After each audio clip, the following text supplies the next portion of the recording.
affecting tomorrow. There's no programming tomorrow, but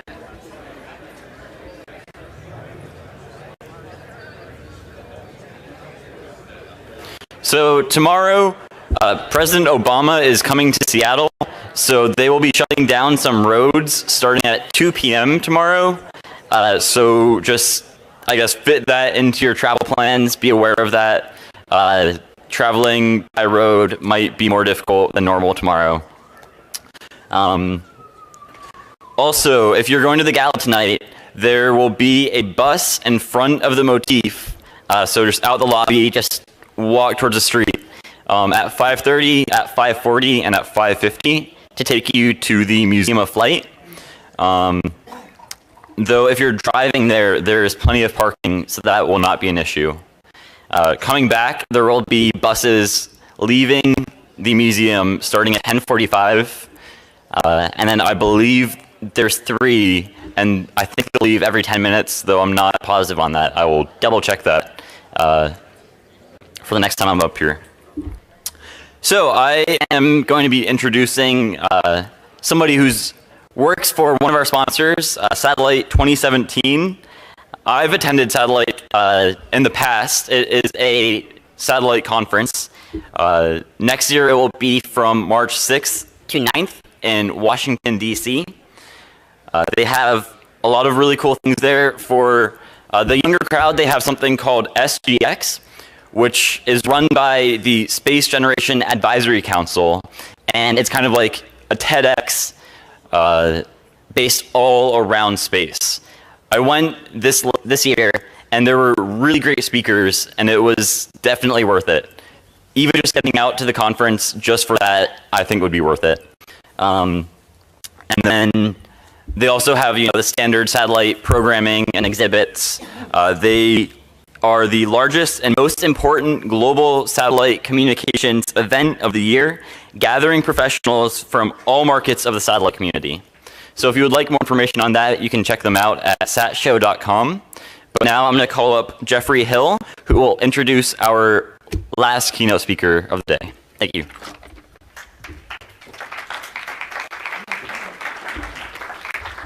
Thank you, Andrew.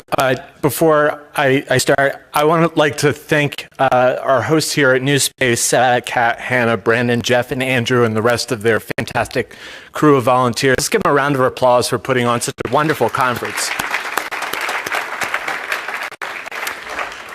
Throughout the conference, we've been talking about the need for better storytelling for what we do in the aerospace world, specifically to not only our investors, but to the general public. And the people here at NewSpace have gathered quite a few of these storytellers, some very good storytellers here like Alan Boyle and Jeff Faust and Emily Calandrelli, and our closing keynote speaker. I went to journalism school, and when I was in journalism school, Miles O'Brien was already all over CNN as a science reporter. I mean, we studied him, and specialists, technology specialists that were on television. I think I wrote a paper on the role of special reporters on TV and got like an A-. I remember talking about Miles's role on CNN and how that role was changing now that technology was evolving. He's a third-generation aviation pilot from Detroit. He's a producer and correspondent for PBS NewsHour, producer and director for PBS science documentary series you might have heard of called Nova. He is a correspondent for the National Science Foundation's Science Nation series Frontline, an aviation analysis for CNN, and the former chairman of the NASA Advisory Council's Public Outreach Committee. It's my pleasure to introduce Miles O'Brien, your closing keynote. Thank you. Thank you there, Sonny. It's good to be studying in school, let me tell you. You know you're getting old when you get an introduction like that, but it's good to still be standing anyhow. And this proves that the last keynote is truly the tumbleweed keynote. It's good to see the few of you. You want to come in a little closer, everybody, class? Anyway, let's tell you, but those of you who stay, you're going to be so glad you were here, because we're going to talk about how better to communicate to the general public about space, and if you have any questions, I'll attempt to entertain them, so long as I can still hear, So let's go back to 1969. I want to talk about engineers, what engineers think a good story is, and what really a good story is, and the disconnect that often occurs. How many in this room were alive on July 20th, 1969? Good. How many of you remember this moment? Excellent. There are a few of us here still standing. Thank God for that. Of course, this was the moment. Let's listen to Walter. It's a little shadowy, but he said love the graphics. That in the shadow of the lunar module. Armstrong is on the moon. Neil Armstrong, 38-year-old American, standing on the surface of the moon on this July 20th, 1969. It's one small step for man, one giant leap for mankind. That's early high definition there. I love the graphics, right? 500 million people are watching. There were 3.3 billion people on the planet. That's what we call a good number in television. There's never been a Super Bowl that it came close to that one. And guess what? Maybe those who are alive know some of this history. It is actually it came so close to not happening at all, this television moment. Do you guys know this story? So the deal was this. No mission requirement for a camera. Engineers being engineers, they meet mission requirements. And anything that doesn't meet a mission requirement is drawing power or adding to your mass. And you don't want to do that. Weight is a problem. You guys know that. And so what happened was it went back and forth. Should there be a camera? And the debate went up until literally weeks before the launch. There was an engineer, the man in charge of communication at Apollo at the time, Ed Fendel.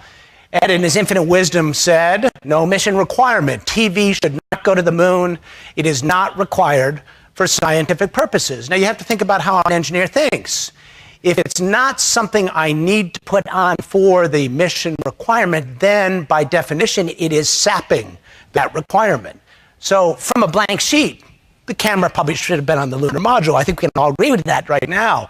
What happened was, thank you for that little piece of history, we had some people who overruled Mr. Fendel, people like Chris Kraft, Julian Scheer, the famous PR person for NASA at the time, and the esteemed Maxime Faget, who designed the capsule. They overruled it. We got the camera, and we got the ability to watch on that July 9th that moment in history.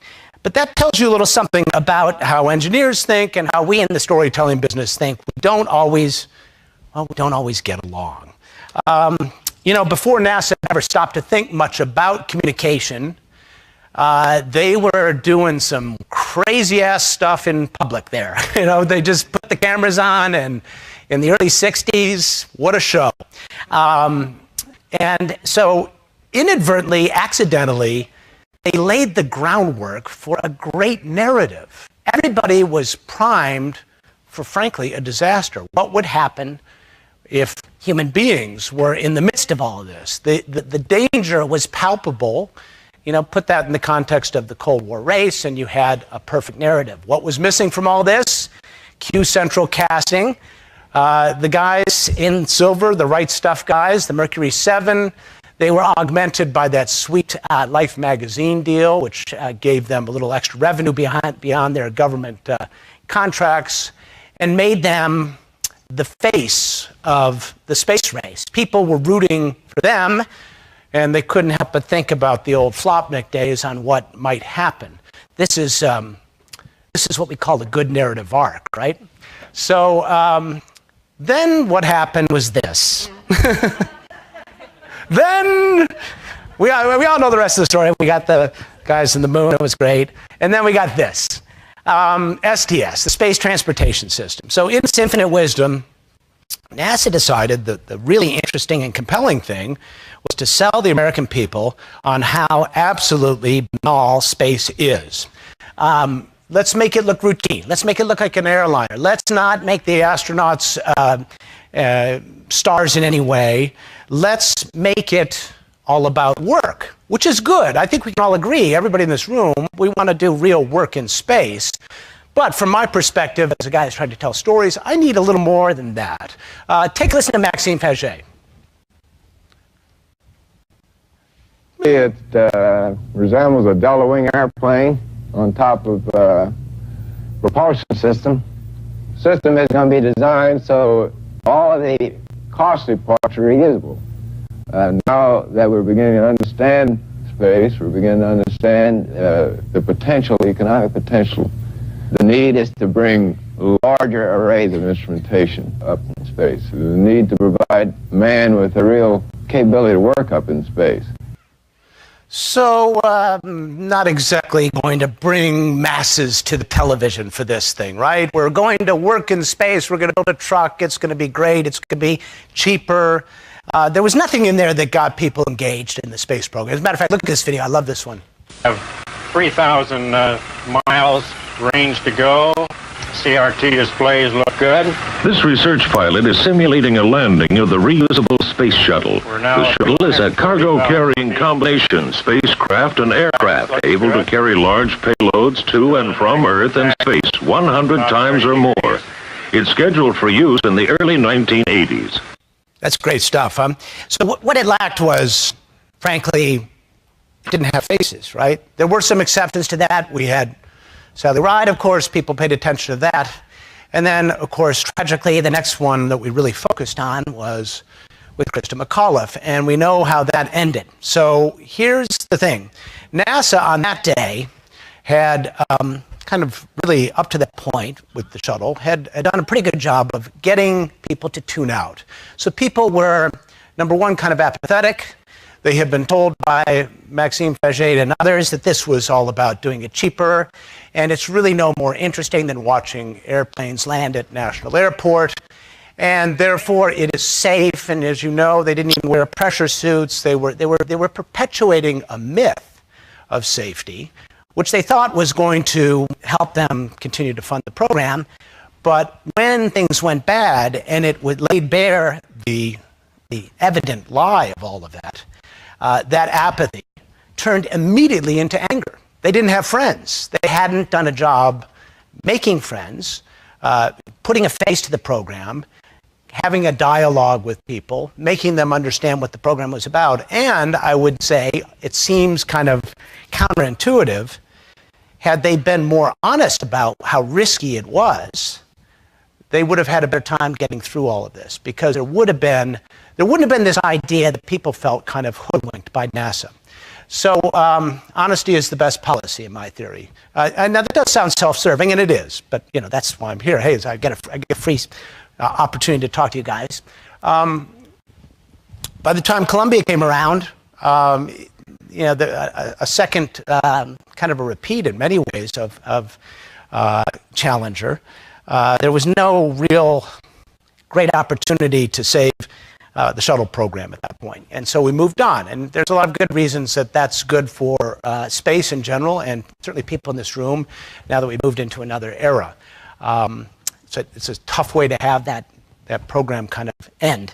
So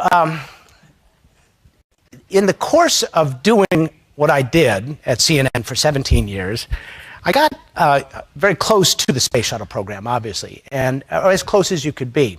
And I got to cover you know, numerous shuttle missions, including John Glenn's return to flight. And I am, I think, the only guy in the world who can say his co-anchor was Walter Cronkite. And I'm, you know, humble brag, huh? Not bad. That was kind of fun. So Walter Cronkite was my co-anchor, you know, and lots of fun stories about that. But one of the things that really struck me at the time, you know, so I, of course, was constantly bending his ear and asking him for tales of the old days. And he was talking about coming down for the early launches, you know, pre-NASA launches, really, when they, you know, the Germans had just kind of gotten some old, you know, V2 rockets and were trying to see how they worked and reverse engineer them, that kind of stuff. And he would, you know, he would be covering things from the back of a station wagon on radio. They would go out to the Cape Canaveral jetty at night, and they would be looking for which gantry would light up. It's kind of like criminologists in the Cold War. Whichever office was, you know, burning a light, they knew who was in favor, and they'd sit there with their eye on the eyepiece, waiting to see which one was going to launch. And then, you know, there was a hotel owner there by the name of Henry Landworth, and he He knew that these guys were out there waiting for these launches with no information whatsoever. And what would happen would be if there was a scrub, the non-essential personnel would be dismissed and they go to Henry Landreth's bar. And so whenever they showed up at the bar, he would send a runner out to Walter and his team to say, hey, there's been a scrub, you can come in and drink. And so I'm thinking, now that's the way to cover space, right? This is good. You know, and of course it was a different era. They knew it was a very intimate time. They knew the people, they had up close access, not the kind of access I was used to with the space shuttle program. So then came the wonderful experience of the X Prize, the Ansari X Prize, and the success that we had in Mojave. I had Dick Rutan as my co-anchor on that. That was kind of fun. Although I do remember when Mike Melville did that crazy aileron roll that he was doing, and I looked at Dick and he looked panicked. That scared me a lot. This is coming on the heels of Columbia, of course.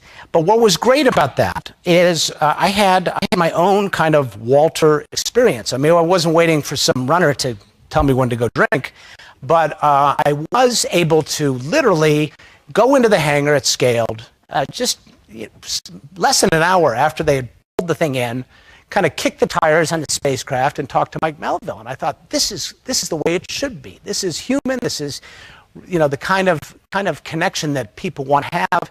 And more importantly, it portended an era where we all might get a chance to go. It's taken a little longer, but I'm still convinced that that day will come for us. So I was riding high and enjoying my CNN time. Got to fly in the Vomit Comet a few times, and then things went sour for me and my team. You know, it takes a village to prop up a network correspondent. There were 6 producers making me look good, and we all got fired one day.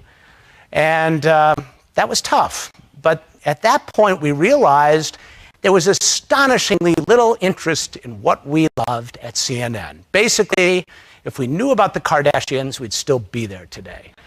Or Trump, for that matter, you know? So, but we're not, and that seemed cataclysmic to me at the time.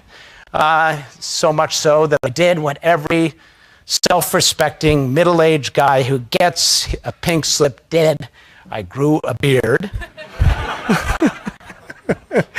and looked like Ted Kaczynski, you know, in the witness protection program or something.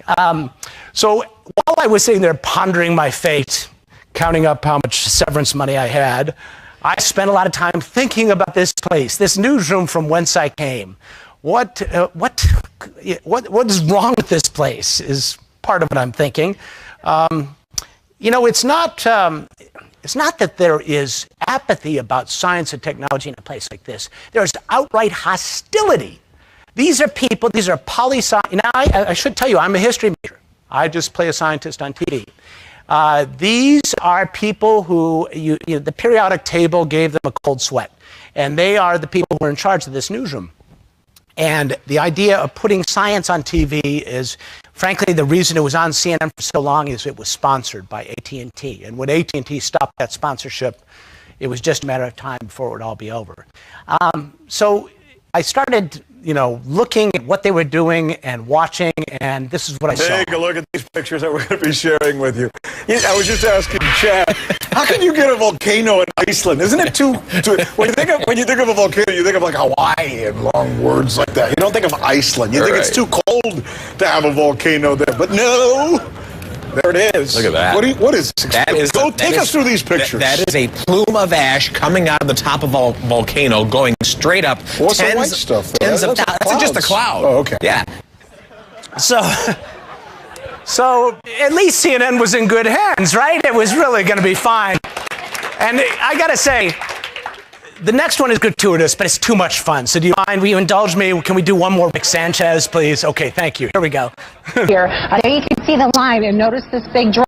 Down here, we have this big drop. This is about a 9-meter drop. 9-meter drop. 9 meters. What does that mean? It means that the ocean waves are doing something, that we're seeing some changes. It's been going down, and look at that. We've got a big rise, and so we're going to get our expert in here who's way smarter than you and me put together, Dr. Kurt Frankel. And Dr. Frankel, tell us a little bit, you know, we talk about how the tsunami waves will come in or the water will pull back before we start to see. Is this a sign of that? I think that's a sign of that. I don't think you can translate that 9 meters into necessarily any specific wave height that will hit Hawaii, so we need to be careful about that. It doesn't necessarily mean there's 9 meters of run-up in Hawaii, but it's just showing that the tsunami, in fact... 9 meters, by the way, 9 meters in English is? About 27 feet. 27 feet. Yeah, 30 feet. So we're seeing a 27...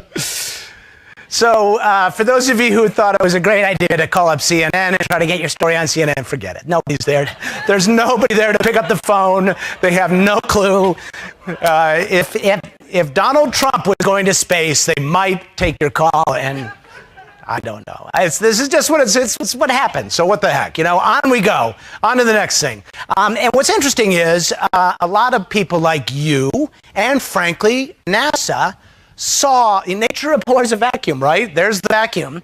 And at JPL, which is also kind of a leader in the social networking side of things at NASA, a few things lined up. First of all, they realized that there wasn't going to be the kind of coverage that they used to get for the Mars Phoenix landing. Also happened to be on a Memorial Day weekend. And so there was nobody to call anymore in the newsrooms who knew anything about science or space or cared that much. And this is what I'm talking about at the networks. So my friend, Veronica McGregor, who actually is a former CNNer and runs the news department at JPL and is very savvy on this, mostly because she listens to her kids, because her kids in 08 said, hey, you ought to try this new thing, Twitter, Mom. And that way, you'll be a hero and you can stay home and have a barbecue with us on Memorial Day weekend. So she started tweeting as the Mars Phoenix, the first person. And this started some weeks in advance of the entry, descent, and landing phase. And it was kind of cute. She was tweeting, I've landed, I got the rockets on, my parachute's open, oh, it's getting hot, all this stuff. And people loved it. And at the time, these numbers are actually kind of funny. But it was the top 1 or 2 Twitter accounts and most follows and all that stuff. And the numbers are, they had 38,000 followers. Woohoo! This is early Twitter days. Okay, so I think if you do the, the inflation component, that puts them at Lady Gaga or something like that. So it was a huge hit. And what she learned by understanding that Rick Sanchez was the option, the alternative, was that she could reach an audience in an entirely different way. Her initial concern was, however, that she would just kind of be preaching to a choir here. The only people that would be of the 38,000 would be people who cared anyway. But she found something else out. It didn't quite go that way. Listen to her. This was really amazing for me because when we started this account, I expected to have maybe a couple hundred people sign up, people who were really interested in NASA missions, sort of the audience that was already sold on NASA missions and really followed them on a daily basis. And what ended up happening is we had this enormous following from public, many of whom wrote and said they had never followed a NASA mission before. They had thought they'd never be interested in following a NASA mission before. But by getting these little tiny updates day by day of what the mission was doing, they were fascinated by it. Good insight, Veronica. So that kind of changed NASA. From there on out, NASA started thinking that way and tweeting, and they actually have a pretty impressive social networking component and are always in the top 5 on the number of their various accounts and visits and hits and so forth. They do well on the web, which is a good thing, and they don't need whoever is at CNN or me, for that matter, to tell their story, and that's an important takeaway for all this. From my perspective, here I was. I finally shaved the beard off, but I really, the first shuttle launch of my post-CNN days was coming up, and just selfishly, I didn't want to miss a launch, it was kind of part of my ritual. And so I started thinking about, well, what does it take to share a story anymore? I mean, it's not, I don't need a satellite truck. I don't need a building. I don't need all those guys in the newsroom who hate what I'm doing anyway. What if I just called my buddy at Spaceflight Now, Stephen Young, and what if we just plugged in a Mac and a camera and plugged in NASA television? What if we just went down there and started talking for 6 hours, 1 inch wide, 500 miles deep, and covered the launches this way? Well, we did, and we did we did the last 7 launches, I think, this way. We got them sponsored from the various contractors because they too, no one was covering them anymore, and it was fantastic because not only were we able to talk at no commercial breaks, ad nauseum about things we loved, but we would engage people to give us texts and tweets, and so it really became a dialogue. It was much more than the 2 minutes I got on CNN, which inevitably would upset everybody. The space lovers didn't get enough. The people who hate space thought it was too much. In the end, no one got educated in any way, shape, or form. It was just 2 minutes of blah, blah, blah. And there goes a rocket. Where's it going? What's it doing? No one knows. So basically, I learned that we are in the post-network era. But now I'm coming to the conclusion we're in the post-me era. You don't need me. And I say that without being self-serving. There are a lot of ways for you to reach the public. And you've been following this thing? This just happened overnight. This is a perfect example. They have a sit-in on the floor of the House. Little gun control legislation might be a good idea to not allow people who are on the terrorist watch list to have these guns, just parenthetically. But the Republicans who control the House turned off the cameras. So what they do, they just went up on Periscope. So if it's not CNN or the Republicans, whatever it is, there's any number of ways to reach people, and they reached a lot of people this way. This has gone for, remember this one? Felix Baumgartner? I just love watching this. It gives me a complete vertigo every time I watch. Holy cow! Jeez! He did it again. He jumps every time. Oh, more than 8 million people tuned in to the Red Bull webcast, live stream webcast to watch this thing. There's Joe Kittinger, the guy who's recording these. That was a nice touch. What a great experience. They didn't need CNN. They didn't need me. They just did whatever they wanted to do. And you guys in this business have done well with this, too. Just this past week, Blue Origin's kind of coming out of its quiet period, I guess you could say, and did the webcast, which I thought was excellent and a good step forward because they all get to participate in that. Of course, Elon and SpaceX, that's part of the routine. They do their own thing. They don't want anybody else controlling their message. They control their own message. And then you have at the top, you have, I think this was Jeff Bezos, his first tweet. The rarest of beasts, a used rocket, controlled landing, not easy, but done right, can look easy. Check out the video. But of course, Mr. Musk said, oh, no, no, no. Not quite rarest. SpaceX Grasshopper did. Or, little Twitter smackdown is a good thing for engaging the public. In my view, I say go for it, guys, but I think it's important to flesh it out with a few more individuals. Now, let's go back to JPL, my favorite NASA place when it comes to social engagement. This is Curiosity. Remember, it was the Curiosity entry, descent, landing, the most crazy-ass sky crane thing. That thing, it was nuts, and I don't think anybody at JPL was convinced it was going to work. And so what did they do about it? Did they say, oh, it's going to be fine? No. They embraced the risk, maybe even hyped the risk a little bit. Listen, look at I assume you've seen this video, but I'll play a little bit of it in case you haven't. It's great stuff. When people look at it, it looks crazy. That's a very natural thing.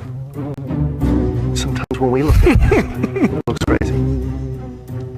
It is the result of reasoned engineering thought. But it still looks crazy.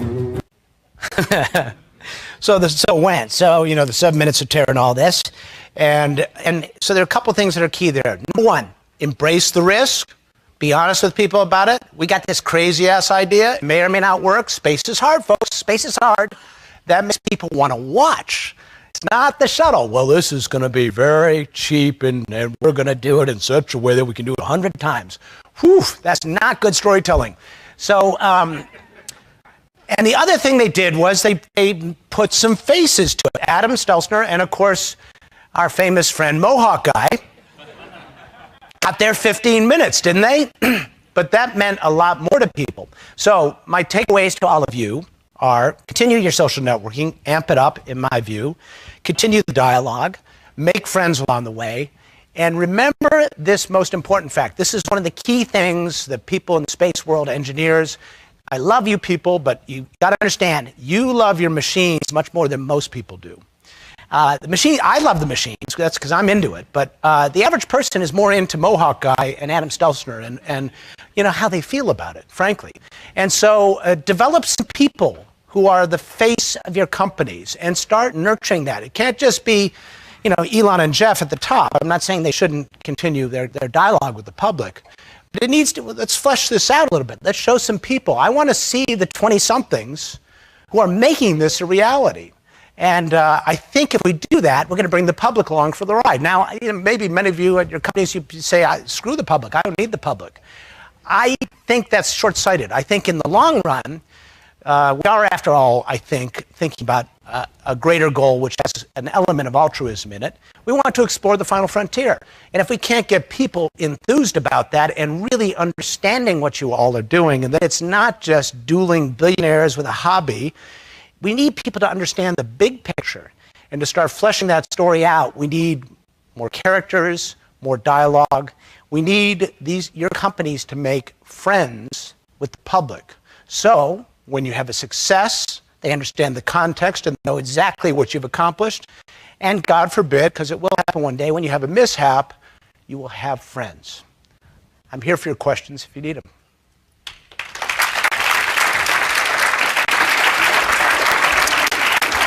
I mean, I know it's late. There are cocktails to be had, and anybody? Mr. King.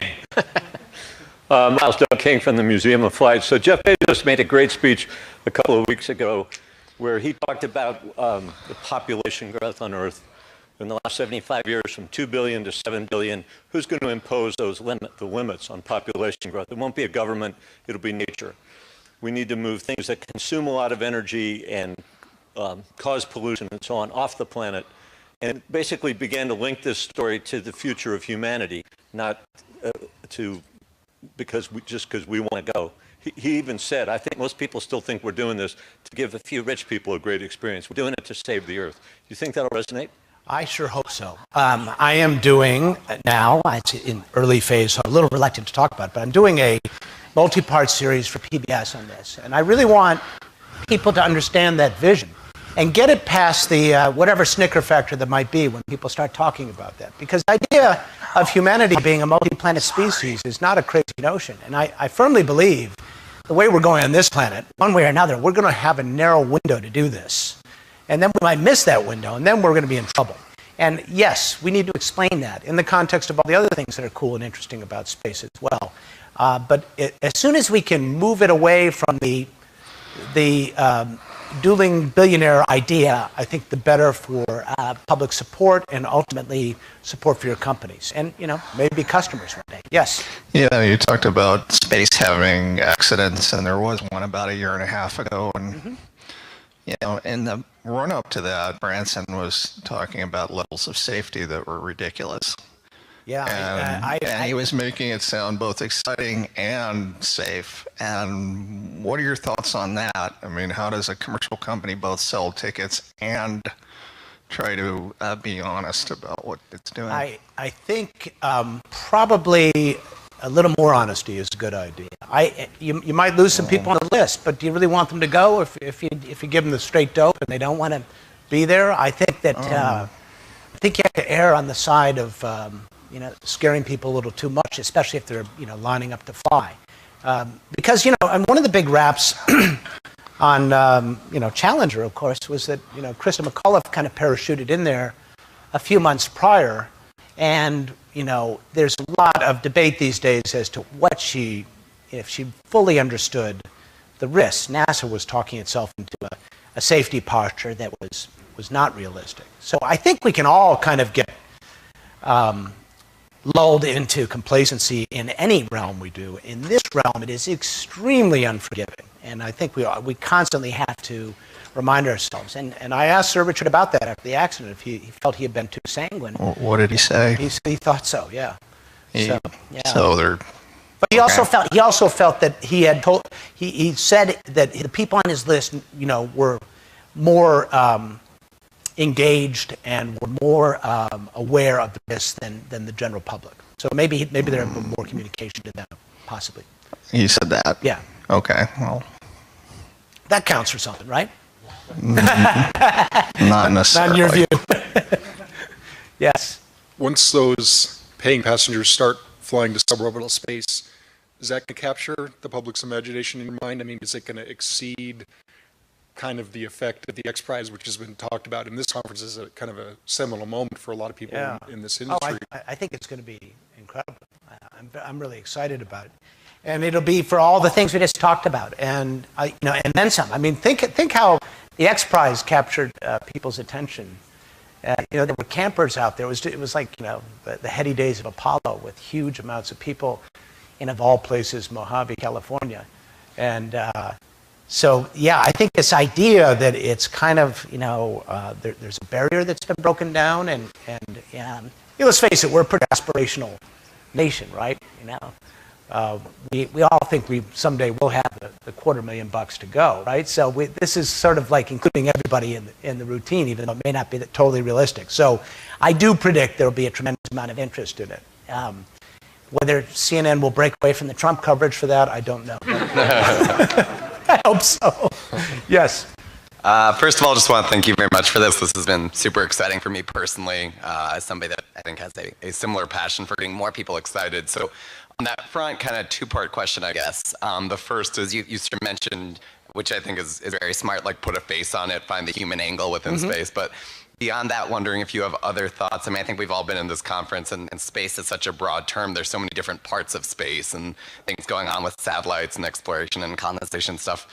In your experience, have you found that there's certain storylines or parts of the space adventure that resonate more with people? And then the second part is, I think it's easy to talk about the general public as a mass of 6 billion people. I'm curious if you found, again, in your experience, are there certain demographics or how would you segment the population across, whether it's nationality, gender, age? Who's interested in all this? Yeah, exactly. exactly. It's a really good question, because I don't think you can use the NASA model as a template for this, because I think they have 100-mile wide, half-inch deep support.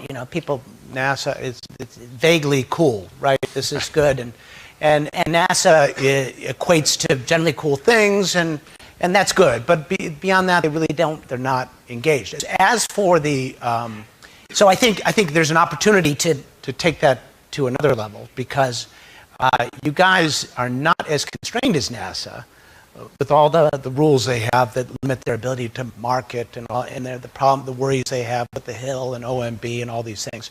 You have much more latitude if you're willing. I mean, the concerns you guys would have would be, proprietary information and ITAR worries and, mission safety, which are all relevant, but you really have a lot more latitude to tell your story if you want. And I can honestly tell you, when I walk at one of the 10 NASA centers, or I go visit the Mojave Spaceport, or wherever I end up, almost to a person, the people I talk to, every one of them is fascinating, interesting person. They're not in it for the money. They're in it because they have a tremendous passion for it. So there's plenty of storytellers inside your companies, and unleash them. Let them be free and tell their stories. Can we be on the inside of things? Can we be there for some of the testing? Watching Felix Baumgartner jump like he did, that's something you're going to watch, right? Can we be a part of that? You guys have to work out ways to make yourselves comfortable with the public being there while you're, kind of doing something that's very risky. I think, again, counterintuitively, the reward is greater than the downside on that. But again, that's pretty self-serving. But that's what I do. I'm in TV. So anyway, thank you very much. I think that was all the time we have. I'm around if you have any more questions. Thanks a lot. Thank you. Here, because we're going to talk about how better to communicate to the general public about space, and if you have any questions, I'll attempt to entertain them, so long as I can still hear, So let's go back to 1969. I want to talk about engineers, what engineers think a good story is, and what really a good story is, and the disconnect that often occurs. How many in this room We're alive on July 20th, 1969. Good. How many of you remember this moment? Excellent. There are a few of us here still standing. Thank God for that. Of course, this was the moment. Let's listen to Walter. It's a little shadowy, but he said love the graphics. That in the shadow of the lunar module. Armstrong is on the moon. Neil Armstrong, 38-year-old American, standing on the surface of the moon. On this July 20th, 1969. It's one small step for man, one giant leap for mankind. That's early high definition there. .com. But now I'm going to call up Jeffrey Hill, who will introduce our last keynote speaker of the day. Thank you.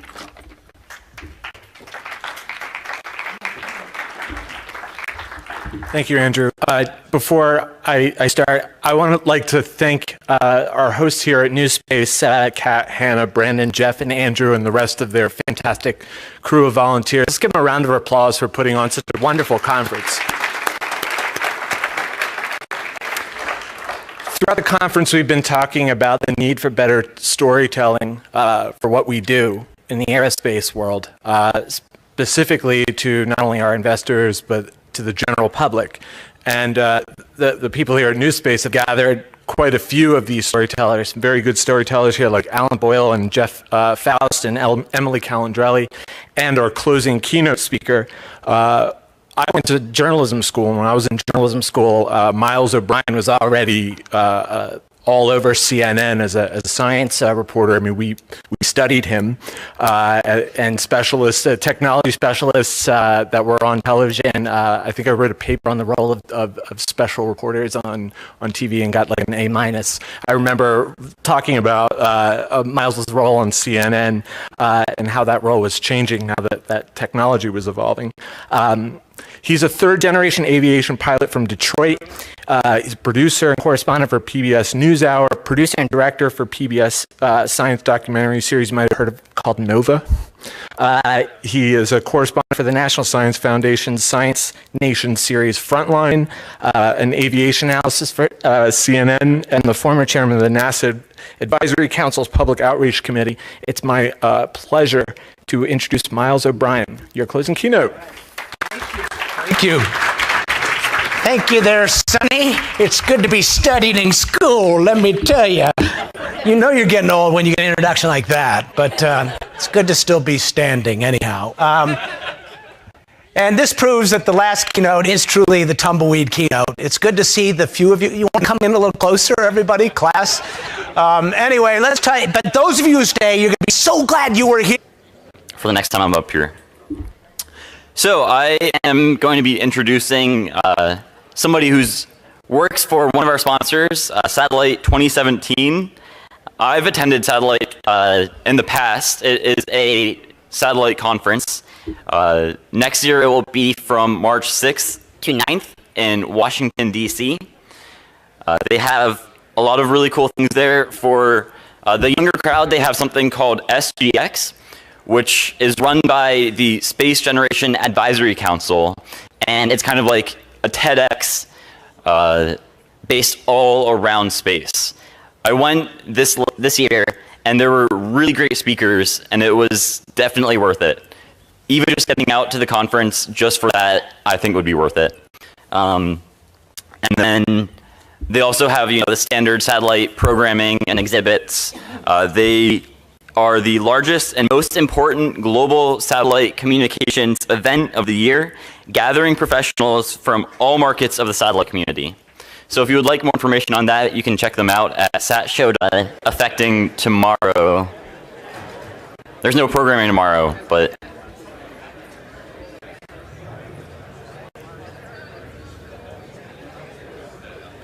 so tomorrow, President Obama is coming to Seattle, so they will be shutting down some roads starting at 2 p.m. tomorrow.